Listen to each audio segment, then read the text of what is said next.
Hi guys! Good morning, good afternoon, good evening sa mga lugar kung saan man kayo nanonood sa aking video. Ayun nga pala guys, kami niyan ay ako nga pala niyan, kami ay nagta-travel papunta ng Taguig dahil nung mga time na yan, ako ay pabalik na ng Hong Kong, tapos na yung aking vacation is over. So, kailangan naman natin bumalik sa trabaho. Gusto ko na nga mag-for good kaso ang problema, kailangan ko muna patapusin yung aking anak na college na siya ay magtatapos ngayong July.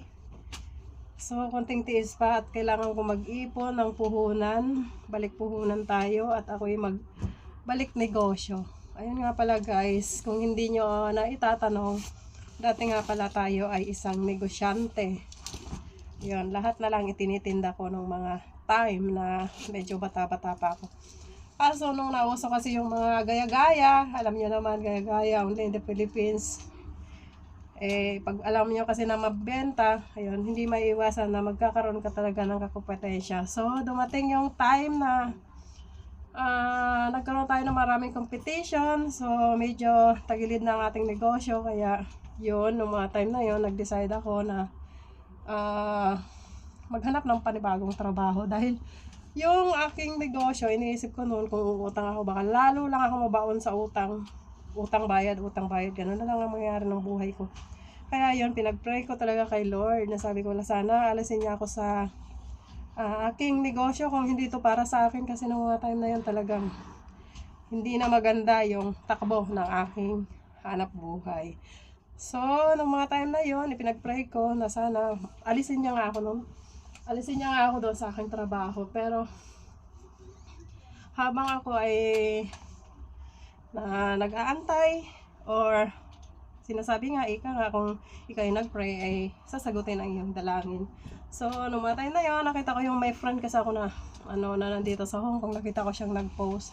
So, i-message ko siya kung ano yung trabaho niya, ganito, ganyan. Sabi ko, apply ako, ayaw niyang maniwala. So, pinagpatuloy ko pa rin habang ako ay nagtitinda, yung naghanap ako ng panibagong work. Yan nga, natagpuan ko yung agency niya, so nag-apply ako. So, nung nag-apply ako, agad-agad naman talagang sinasabi ko na answered prayer dahil nagkaroon ako agad ng employer. Medyo mabilis yung nangyari sa application ko. Natanggap ako ng January. After nun, nag-training ako agad. Nag-pidos. Tapos, yun, lumipad na agad papunta din sa Hong Kong. Kaya tayo ngayon naging OFW. So, yun nga pala guys.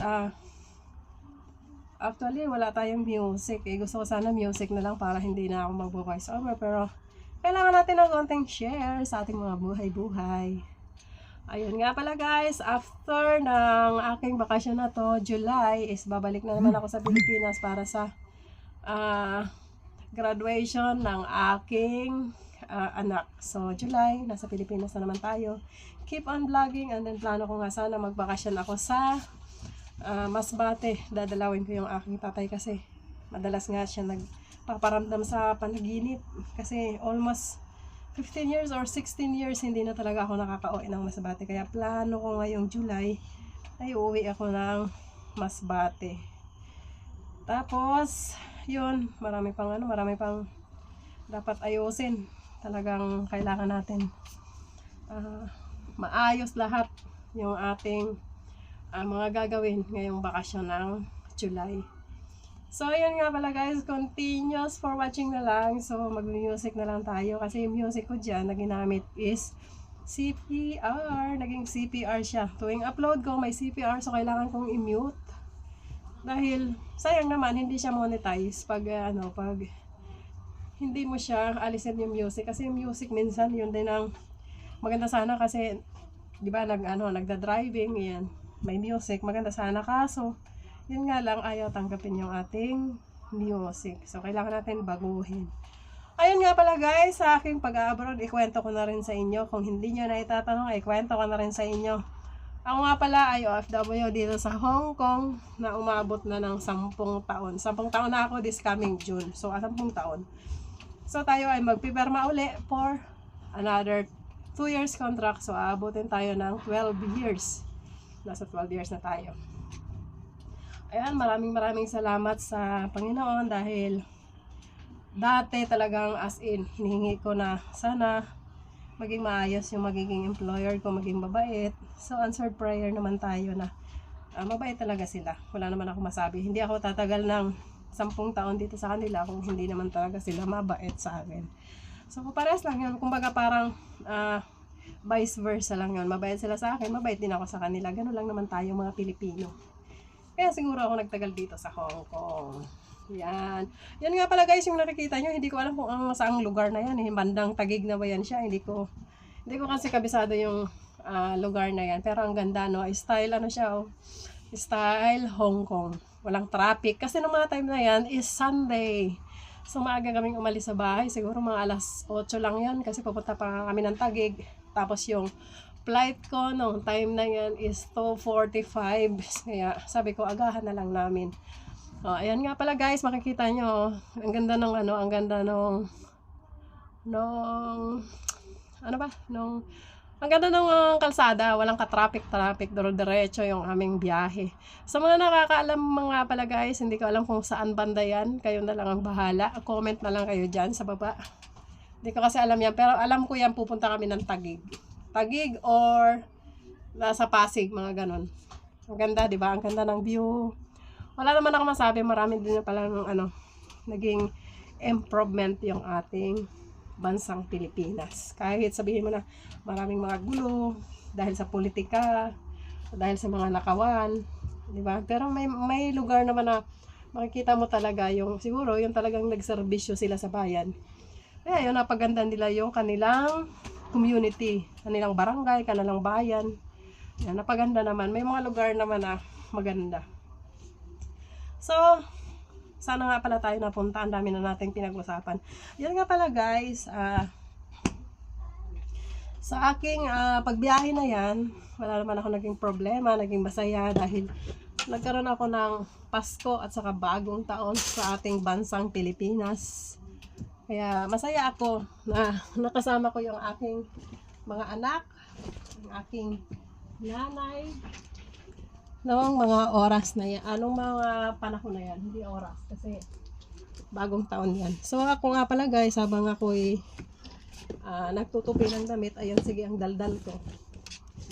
Yan nga pala. Maraming salamat sa inyong suporta sa aking YouTube channel. Na tayo ay mayroon ng 9,300 something followers, subscriber. Medyo marami na. Maraming salamat sa inyong suporta sa aking YouTube channel. At ano pa nga ba? Ang dami ko pang gagawin. So, yan nakikita nyo. Di ba walang traffic. Diretso yung aming biyahe. Medyo malapit na yata yan ng Taguig. Kung hindi ako nagkakamali. Parang style Hong Kong na din, ang tataas ng building nila. Buti, iniisip ko nga sabi ko bakit, ayun, Makati na pala siya. Ay, ano ba, Makati ba? Iniisip ko nga po, bakit naging matataas yung building dyan na tayo is nasa from tayo ng ng mga lindol. So, nagtataka ako, bakit nakapagpagawa sila ng building na matataas. Kaya yun, sana maging okay yung ating bansa sa kabila ng mga tawag nito, mga nakawan, ganyan. Sana maging okay. Ayun nga pala guys, nasa na kami sa tunnel. May tunnel pala dyan na dinaanan kami. Okay din siya. Wala akong masabi. Napakaganda na ng Pilipinas. Kung iikutin mo, minsan nga lang traffic kaya nakakatamad. So, ayan guys, continue sa panonood ng aking vlog. Thank you for watching. Music muna tayo.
Ngayon ay na-traffic kami ng konti lang naman. Ayun, nung mga oras na yun, pupunta na kami ng airport. Ayun nga pala guys, maraming maraming salamat sa inyong panonood sa aking vlog na to. At saka nga pala guys, muli ako nagpapasalamat sa support nyo. Kung saan man kayong lugar na nanonood, please comment down below. At saka don't forget to subscribe sa aking YouTube channel. Ayun nga pala guys, nabubulol-bulo na yung link ko dahil nga traffic ng konti. Ayun, maraming maraming salamat. Thank you for watching. Bye!